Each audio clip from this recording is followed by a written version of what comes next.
Hello दोस्तों, मैं हूं आपका दोस्त मैथ्स का बॉस।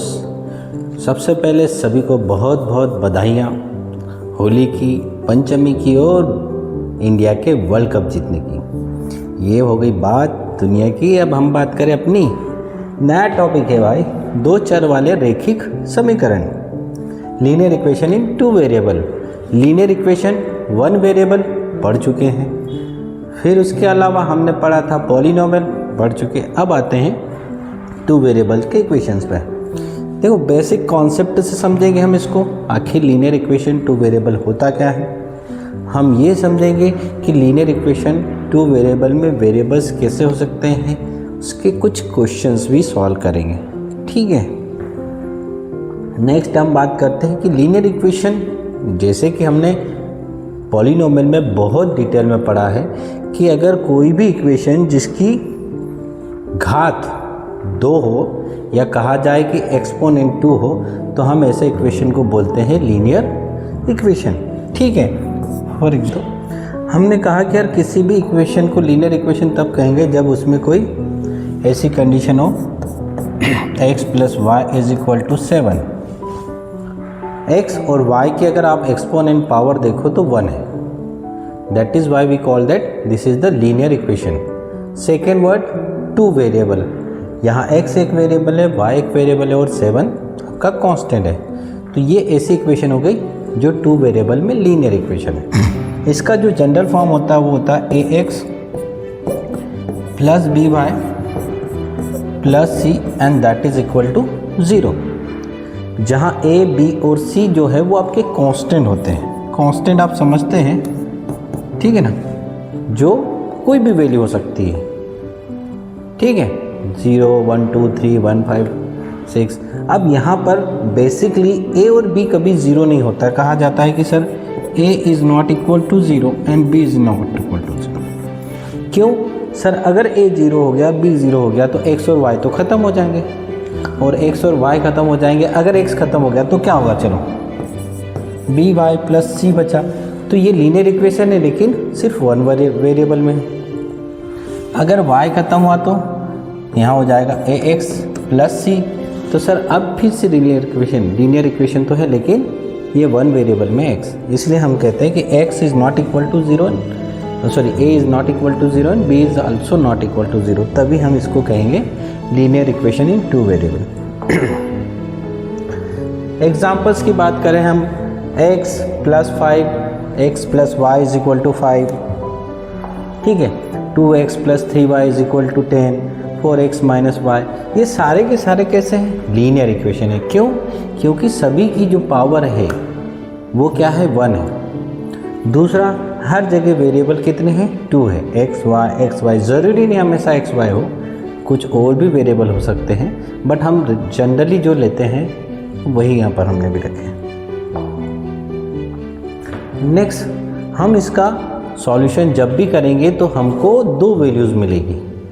एक वैल्यू मिलेगी x की, एक वैल्यू मिलेगी y की, और उन दोनों वैल्यूओं का जो कंबाइंड फॉर्म होता है उसे कहा जाता है पेयर, या फिर हिंदी में कहें तो युग्म। ठीक है, x और y का जो कंबाइंड सॉल्यूशन होता है उसको कहा जाता है युग्म या फिर पेयर। ठीक है, पेयर ऑफ x y। ठीक है, जब भी लीनियर इक्वेशन सॉल्व करेंगे तो हम एग्जाम्पल देखें। x + 5 = देखो, यहाँ पर आपसे कहा जाए कि कैसी मेथड है? सारणी वाली। सारणी मतलब टेबल मेथड। टेबल मेथड में हम क्या करते हैं, दोनों वेरिएबल में से किसी एक वेरिएबल की वैल्यू कंटिन्यू हम बदलते रहते हैं और दूसरा वेरिएबल हमको अलग अलग मिलता है। कुछ एग्जाम्पल्स देखें। यहाँ पर x = 1 तो y 4। अब ये कैसे आया सर? इक्वेशन था x + y = 5। हमसे कहा कि x की वैल्यू 1 रखो, y and that is equal to 5। तो हम क्या करें यहाँ से? y = 5 - 1, सो y = 4। ठीक है, तो x 1 रखोगे तो y 4 आएगा। वैसे अगर x की वैल्यू 2 लेते हैं, चलिए ये भी चेक करते हैं कि अगर आपके पास x + y = 5 इक्वेशन है, हम x की वैल्यू 2 रख दें, 2 + y = 5, 2 का ट्रांसफ़र करें, y is equal to 5 minus 2 and that is y is equal to 3। तो अगर हम x की वैल्यू 2 लेते हैं तो y आ जाएगा आपका 3। वैसे ही अगर x की वैल्यू 3 लेंगे तो y आ जाएगा 2। और इन सारी वैल्यूज़ को हम एक टेबल में रिप्रेजेंट कर दें इस तरह से, ठीक है, x y, ठीक। हमने x की वैल्यू 1 2 और 3 ली तो y की वैल्यू मिली 4 3 और 2। तो ये क्या हो गए, टेबल मेथड, ठीक है, समझ में आ गया। ग्राफिकल मीन्स कई बार इसके MCQs आते हैं कि यार अगर हम लीनियर इक्वेशन का कोई ग्राफ बनाए ग्राफ पेपर पर तो किस तरह का ग्राफ बनेगा। तो हमेशा लीनियर इक्वेशन का जो ग्राफ बनेगा ग्राफ पेपर पर वो एक सीधी लाइन बनेगी, स्ट्रेट लाइन, ठीक है।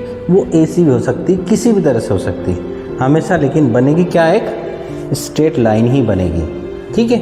इस तरह से एक स्ट्रेट लाइन बनेगी। ऐसा कर्व वर्व नहीं बन सकता, क्यों, ऐसा नहीं हो सकता, और ऐसा हो तो आप उसको कैंसिल करें। कुछ MCQ सॉल्व करते हैं। अब आपको पता ही है कि अगर कोई लीनियर इक्वेशन होगी तो उसकी पावर हमेशा 1 होना चाहिए। x plus Y is equal to 5। यहाँ एक्स स्क्वायर है तो ये लीनियर तो हो सकता, यहाँ x और y है ये लीनियर नहीं हो सकता, यहाँ x क्यूब है ये भी लीनियर इक्वेशन नहीं हो सकती, ठीक है। नेक्स्ट क्वेश्चन देखते हैं, जनरल फॉर्म। लीनियर इक्वेशन का जनरल फॉर्म जब भी कभी ऐसे MCQs पूछे जाए तो आप सीधा सा बता सकते हैं कौन सा होगा, फर्स्ट। अब ये क्यों नहीं हो सकता सर, यहाँ पर आपके पास 2 वेरिएबल तो है लेकिन x की पावर 2 है इसलिए नहीं होगा। यहाँ भी 2 वेरिएबल है लेकिन y की पावर 2 है इसलिए ये नहीं होगा। और यहाँ x और y दोनों हैं इसलिए ये भी आपका लीनियर इक्वेशन का जनरल फॉर्म नहीं हो सकता। Next, which pair satisfy the equation x plus Y. अभी हमने क्वेश्चन करा था तो हमारे पास x और y की कुछ वैल्यूज़ मिली थी जो पेयर में आती है। हमको सिर्फ ये चेक करना है कि यार यहाँ अगर x plus Y is equal to 6, यहाँ x और y की जगह इनमें से कौन सा ऐसा पेयर है जो यहाँ सब्स्टिट्यूट करें तो हमारा आंसर क्या आ जाए, 6 आ जाए। चलिए फर्स्ट पेयर को देखते हैं। x की वैल्यू यहाँ पहले जब भी आपको ऐसा पेयर मिले तो इसका सीधा सा मतलब है कि जो फर्स्ट डिजिट है वो x की वैल्यू होगी और जो सेकेंड डिजिट होगी वो y की वैल्यू होगी। तो फर्स्ट 2x हो गया और y हो गया 4 इक्वल टू 6। तो ये 6 और ये भी 6 दोनों इक्वल आ गए, मतलब ये वाला ऑप्शन आपका सही है। बाकी ऑप्शन भी चेक करें क्या। यहाँ देखते हैं x की वैल्यू 3 और y की वैल्यू है 5। 3 प्लस 5 कितना होगा, 8 और इक्वल टू में 6 है तो 8 and 6 this is not equal to. इसका मतलब है कि ये पेयर इसको सेटिस्फाई नहीं करेगा। यहाँ 1 प्लस 1 कितना हो गया, 2, तो 2 इक्वल टू 6 ये भी सेटिस्फाई नहीं करेगा और ये भी 4 plus 4 8।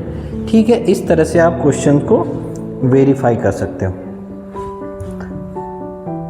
Word problem, linear equation में मैक्सिमम क्वेश्चन जो आते हैं वो एज वाले आते हैं और वो सिंपल शॉर्ट आते हैं। हम इस टाइप के क्वेश्चन को डिटेल में समझेंगे। अभी हम सिर्फ बेसिक समझते हैं किस टाइप के क्वेश्चन आते हैं। जैसे आपसे कहा जाए क्या एज है फादर और सन और उन दोनों की एज का सम है 60। ठीक है, 2 लोग हैं, एक फादर और एक सन है, उन दोनों की एज अगर प्लस कर दी जाए तो उनका सम कितना आना चाहिए, 60। ये हमने कहा कि आप फादर की एज को x कंसिडर कर लो और सन की एज को y, दोनों की एज को कुछ न कुछ हमारी तरफ से रिप्रेजेंट कर लेते। अब इक्वेशन की कैसी बनेगी भाई, x प्लस वाई और दोनों का सम कितना होना चाहिए, 60। ये इक्वेशन बन गई, इसको सॉल्व कर लेंगे, आंसर आ जाएगा। ठीक है, ये क्वेश्चन थोड़ा बड़ा है, हम क्वेश्चन इस तरह के डिटेल में सॉल्व करेंगे अगले वीडियो में। फिर से देखो, father is 30 year older than son. यहाँ क्वेश्चन क्या है इस टाइप का कि जो फादर है वो बेटे से 30 ईयर्स ज़्यादा है। मतलब अगर मैंने कहा कि फादर की एज x है और उनके सन की एज y है, तो फादर की एज सन की एज से 30 ईयर्स ज़्यादा है। हमेशा इसको ऐसा पढ़ना। फादर इज़, तो फादर मतलब x, इज का मतलब हमेशा इक्वल, इज, वाज, वर, ऐसा कोई भी शब्द वर्ड आता है इसका मतलब है वो क्या कह रहे हैं, इक्वल। तो फादर इज मतलब हो गया इक्वल 30 ईयर, ओल्डर, एल्डर, इस तरह से क्या होगा, ओल्डर, एल्डर, जहाँ प्लस लगा सके। तो ये हो गया आपका 30 प्लस। बस इसको सिंप्लीफाई कर लेंगे, आपका आंसर आ जाएगा। Next, fractional problem. फ्रैक्शन आपको पता ही है, फ्रैक्शन ऐसा नंबर होता है जिसका न्यूमरेटर और डिनोमिनेटर दोनों हो, मतलब जिसका अंश और हर दोनों होते हैं। वो कहते हैं कि ऐसा फ्रैक्शनल नंबर है और उन दोनों का सम करो, x और y का सम करो तो क्या आना चाहिए, 1।